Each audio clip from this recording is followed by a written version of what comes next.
Ayun, so hello guys, welcome back to my YouTube channel. By the way, this is Lax Gaming again.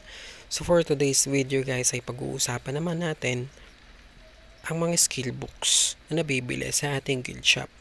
Yan, so marami kasi yung nako-confuse, marami nagtatanong kung ano nga ba yung uunahin nila dito sa mga skill books na to. Kung ito ba ay epic or yung legendary skill books. Ayan, so dito sa guild shop natin guys, meron ditong 3 pirasong epic skill book at merong isang legendary skill book which is yung Fortitude.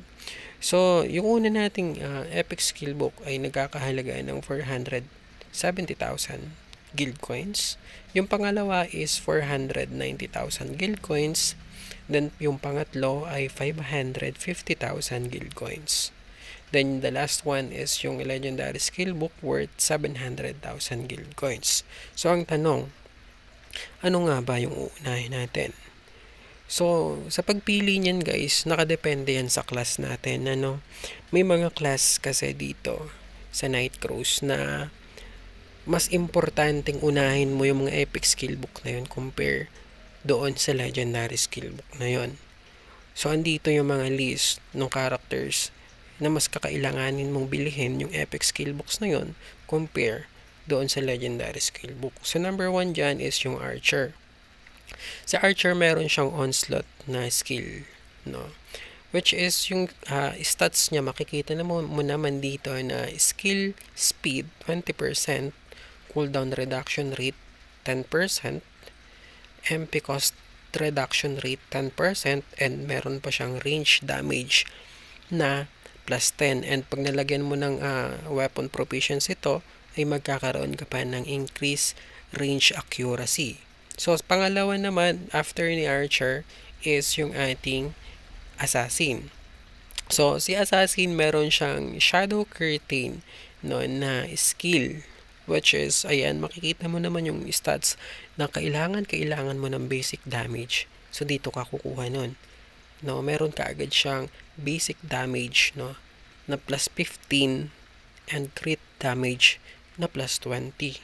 And also makakakuha ka pa ng stealth skill, no. Yung stealth ay sobrang ganda nito para sa mga assassin. Ayan, and also pag may weapon proficiency, mas tataas pa yung stats ng skill book na yan. So, sumunod ay Impaler. Si Impaler meron siyang weakness piercing.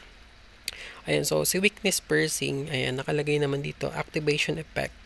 Upon casting this skill, the character increases the maximization resistant rate and status effect damage reduction rate of itself and party members for 7 seconds. So, sobrang haba niyan. And also, meron siyang damage reduction negation na 20 and weapon damage na plus 15. So, sobrang laking tulong niyan para sa mga Impaler. Then, sumunod naman is General. Si General, meron siyang skill na Unbending Spirit, which is, nakikita nyo naman, no, stats kaagad, meron siyang damage reduction 20, meron siyang crit resistant na plus 10, and dual damage resistant na plus 10 din. And also, pag nalagyan mo siya ng weapon proficiency, no, is mas madadagdagan pa yung stats nitong Unbending Spirit skill na to na nabibili sa guild shop. Then after General, meron pa tayong kasunod na which is si Twin Sword. Si Twin Sword, meron siyang last stand na skill, no, which is makikita mo naman, no, when the character's HP falls to 40% below, it increases its status effect resistant, no, evasion trait, HP potion regeneration rate, and incoming healing boost rate for 10 seconds. So, sobrang tagal ng 10 seconds na to. Makikita mo dito na status effect, rest 30%, HP potion regen resistant, rate pala no, is 100%, and increased healing boost for 30%. So, sobrang taas nito. No, lalo na yung 100% na yun. The next is Knight. Ayan, si Knight, no, meron siyang dalawang skill na kailangan nating unahin, ano, which is si 470k at si 490k, no, which is etong Iron Will at yung Instep Crush. Nakita mo naman yung iron wheel, no? Damage reduction 15, black damage reduction 20, status effect resistant plus 10%, then debuff resistant is plus 10%, which is napakagandang bagay para sa mga knight. Then, yung in-step crush niya naman, no? Ayan, the character inflicts heavy damage to a target, then the character triggers the stun, no? Ito yung skill na merong stun. And also, makikita mo yung kanyang debuff rate, which is yung damage reduction na minus 20 and skill damage reduction na minus 30. So, sobrang laking debuff niyan para sa ibang class, no? Para siyang, pag siya yung kalaban mo, bigla kang lalambot. It's because of this debuff. Ayan, so,